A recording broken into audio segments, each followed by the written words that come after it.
కలిగిన దేవుడు నామాన్ని బట్టి అందరికి వందనాలమ్మా. ఈరోజు అందరూ కూడా ఉపవాస ప్రార్థన నుండి తప్పకుండా దేవుడి సన్నిధిలో మనవి చేయాలని కోరుకుంటున్నాము.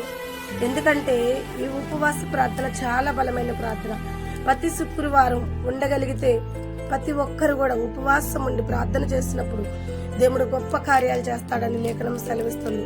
ప్రియమైన బిడ్డలారా, ఆయనకు 12 మంది శిశువులు ఉన్నారు. ఆ 12 మంది శిశువులు పరిచర్య చేస్తున్నప్పుడు ఒక అద్భుత కార్యం జరిగింది. ఏంటి అద్భుత కార్యం అంటే, మూర్ఛ రోగంతో బాధపడుతున్న ఒక బలహీనుడు అతని తండ్రి తీసుకొచ్చి ఆయన శిష్యుల వద్ద విడిచిపెట్టినప్పుడు వారు అనేక మార్లు అతని కొరకు ప్రార్థన చేస్తున్నప్పుడు అతనిలో ఉన్న ఒక బలహీనతను తీసివేయలేకపోయారు.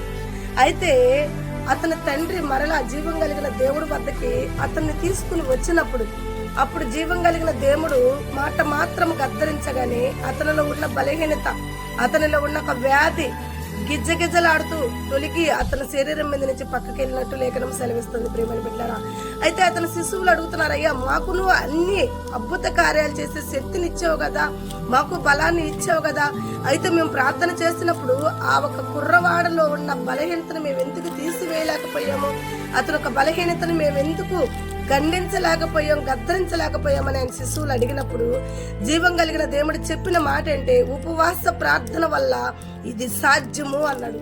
కాబట్టి ప్రేమని బిడ్డలారా, మరుగై ఉన్న వ్యాధులు, రోగాలు, మరుగై ఉన్న సమస్యలు, మరుగై ఉన్న బాధలు తొలగిపోవాలంటే, బలహీనతలన్నీ తొలగిపోవాలంటే కేవలం ఉపవాస ప్రార్థన ద్వారా మాత్రమే ఈ అద్భుత కార్యాలను చూడగలుగుతాం.